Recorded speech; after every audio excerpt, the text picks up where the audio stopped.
Aku akan bersumpah untuk itu 1000 kali, jika perlu. Tuanku, tuanku yang malang, dan dia menutupi kepalanya dengan mantolnya. Bagus. Ini air dan ini debu. Dan inilah perkataannya. Bapa yang Maha Kudus dan Allah yang Maha Tinggi, berilah penghakiman berdasarkan kebenaran melalui aku, sehingga hidup dan kehormatan dapat diberikan kepada orang yang tidak bersalah dan kepada ibu yang berduka, dan penghukuman yang pantas kepada mereka yang bukannya tidak bersalah. Tetapi demi rahmat, yang aku nikmati di hadapan matamu, biarlah bukan api maupun kematian, melainkan suatu silih yang panjang turun atas mereka yang sudah berbuat dosa. Ia mengucapkan perkataan itu dengan mengulurkan tangannya ke atas tempayan, seperti yang dilakukan para imam di altar, pada waktu misa saat persembahan. Ia lalu mencelupkan tangan kanannya ke dalam tempayan dan dengan tangannya yang basah ia memerciki keempat orang yang ada di bawah penghakiman dan menyuruh masing-masing dari mereka meneguk setetes air. Pertama si pemuda dan lalu yang lain-lainnya. Ia lalu melipat kedua tangannya di depan dadanya dan menatap pada mereka. Juga orang banyak menatap mereka, tetapi sesudah beberapa saat mereka melontarkan seruan dan merebahkan diri, dengan wajah mereka mencium tanah. Lalu keempat orang, yang di baris itu, saling menatap satu sama lain dan ganti berteriak, si pemuda karena takjub, yang lain-lainnya karena ngeri sebab mereka melihat wajah mereka diselimuti oleh kusta yang sekonyong-konyong, sementara si pemuda imun dari penyakit itu. Si pelayan merebahkan diri di kaki Yesus, yang minggir, seperti semua orang lainnya, termasuk para prajurit, dengan menggandeng pemuda Habel untuk menjauhkan diri juga, supaya dia tidak terkontaminasi dekat ketiga penderita kusta itu.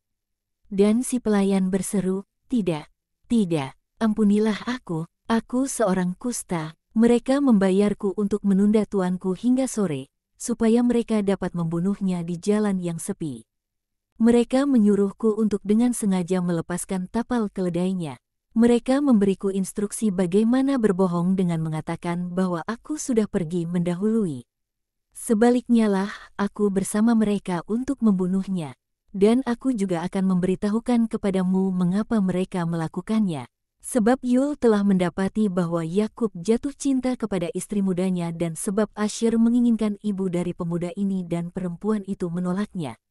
Jadi mereka mengadakan suatu persekongkolan untuk menyingkirkan Yul dan Habel sekaligus dan lalu mereka akan bersenang-senang bersama para perempuan itu. Aku sudah mengatakan semuanya kepadamu. Tahirkanlah aku dari kustaku, Habel, engkau baik, doakanlah aku, Habel. Pergilah kepada ibumu, supaya ketika dia siuman, dia dapat melihat wajahmu dan dengan demikian kembali untuk hidup bahagia. Dan kamu, seharusnya aku katakan kepadamu, terjadilah padamu seperti apa yang sudah kau perbuat.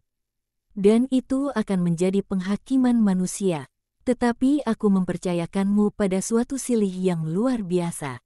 Kusta, yang menjijikkan bagimu, sudah menyelamatkanmu dari dicengkeram dan tewas sebagaimana pantas bagimu. Penduduk Betlehem, minggirlah, bukalah jalan, seperti yang dilakukan air laut, dan biarkan orang-orang ini pergi menuju pemenjaraan panjang mereka. Suatu pemenjaraan yang mengerikan, lebih mengerikan dari kematian mendadak. Belas kasihan ilahi telah menganugerahi mereka kemungkinan untuk berubah, apabila mereka menghendakinya.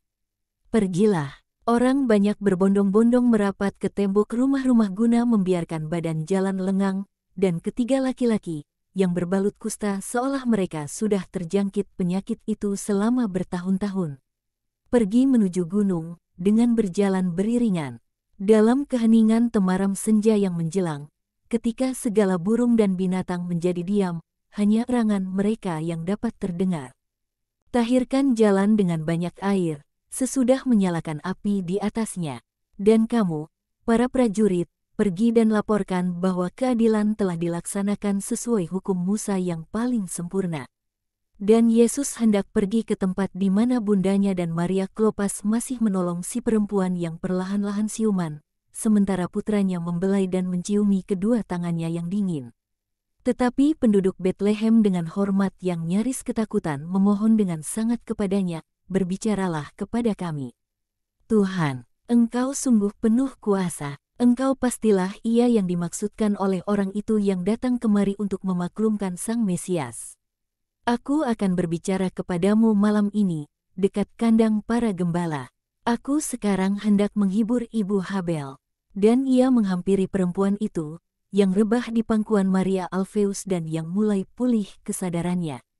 Dia menatap pada wajah penuh kasih Bunda Maria yang tersenyum padanya. Tetapi dia belum sepenuhnya sadar akan situasi sekelilingnya hingga matanya berhenti pada kepala berambut gelap putranya yang tertunduk di atas tangan-tangannya yang gemetar. Dan dia bertanya, "Apakah aku mati juga?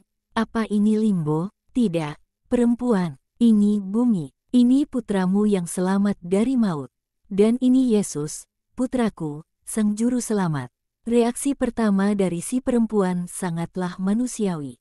Dia mengerahkan segenap kekuatannya dan membungkuk ke depan untuk merengkuh kepala tertunduk putranya dalam kedua tangannya.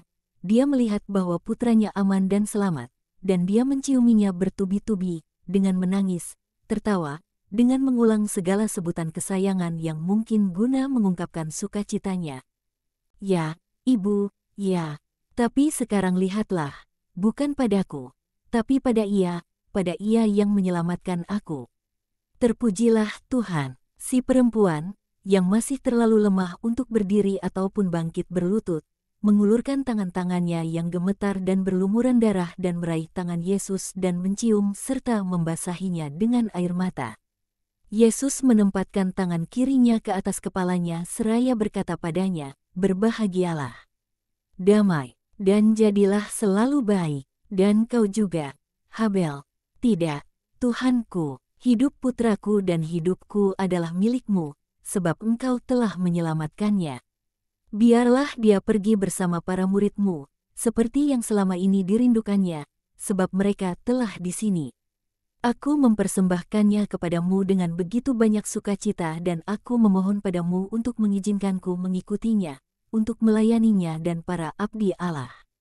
"Dan bagaimana dengan rumahmu, oh Tuhan? Dapatkah orang yang dibangkitkan dari mati memiliki cinta yang sama seperti yang dimilikinya sebelum mati?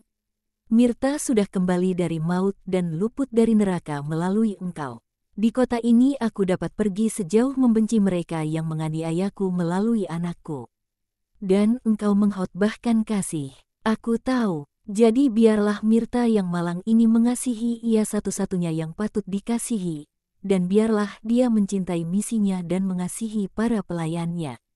Sekarang ini aku masih kehabisan tenaga dan aku tidak akan dapat mengikutimu. Tetapi sudi izinkanlah aku, Tuhanku, untuk melakukannya begitu aku sehat kembali. Aku akan mengikutimu dan bersama Habelku. Kau akan mengikuti putramu dan aku. Berbahagialah dan damailah sekarang. Dengan damaiku, selamat tinggal." Dan sementara perempuan itu masuk ke dalam rumahnya dengan dipapah oleh putranya dan orang-orang baik lainnya, Yesus meninggalkan kota bersama para gembala, para rasul, bundanya dan Maria Alfeus, dan menuju ke kandang, yang terletak di ujung sebuah jalan, di padang.